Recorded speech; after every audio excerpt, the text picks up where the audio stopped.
縫い目がぐにゃっと曲がってもちゃんと形になる初心者向けのよだれ掛けの作り方です。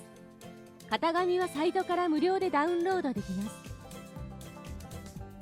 A4 プリンターで印刷して貼り合わせれば実物大の型紙になります。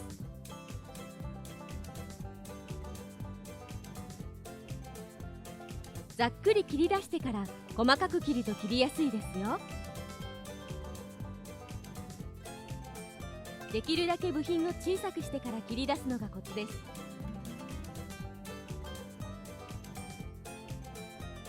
印をつけやすいようにマジックテープをつける位置の印をくり抜きます。V 印のところも切り抜くとより印がつけやすいですよ。布の上に型紙を重ねてください。布を型紙より1センチ以上大きめに切ります。生地の上に表生地を重ねます。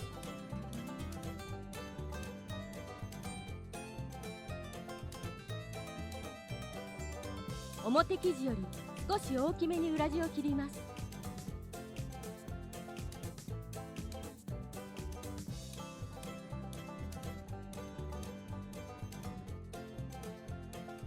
表生地の裏面に型紙を裏返して重ねて写します。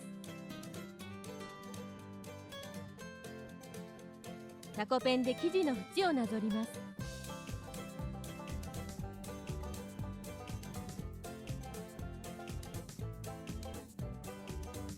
布がずれないように布用の両面テープで裏表の生地を固定します。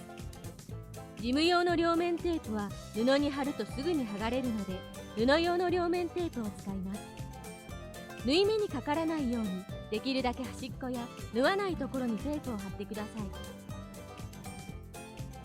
表同士が内側になるように布を重ねてください。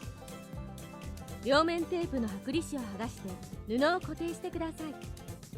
これで待ち針なしでもずれません。縫い方。線の上を縫います。ひっくり返すため横を開けておいてください。縫ったらひっくり返し口のところだけ縫い代を1センチにして、他のところは5ミリ幅の縫い代を残して切ってください。先に外側から切ると作業がしやすいです。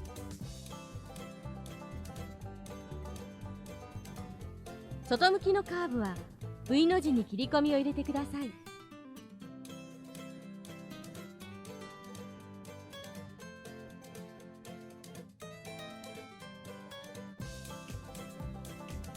内側の縫い代も5ミリ幅で切ります。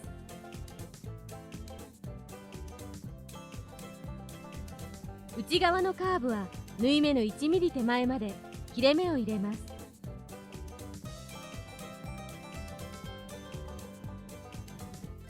切り込みを入れないとひっくり返した時引きつるよ。ひっくり返すところの縫い代を折ります。折り目がないとひっくり返した後ここが歪みやすくなります。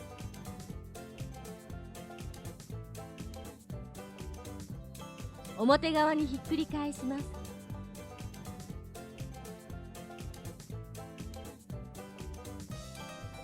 霧吹きかアイロンのスチームを使い形を整えてください。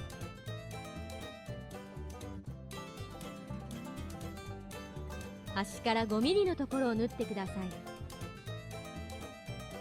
面ファスナー、いわゆるマジックテープを鉄のハサミで切るとハサミが傷むので、ステンレスのハサミで型紙の四角と同じサイズに切ってください。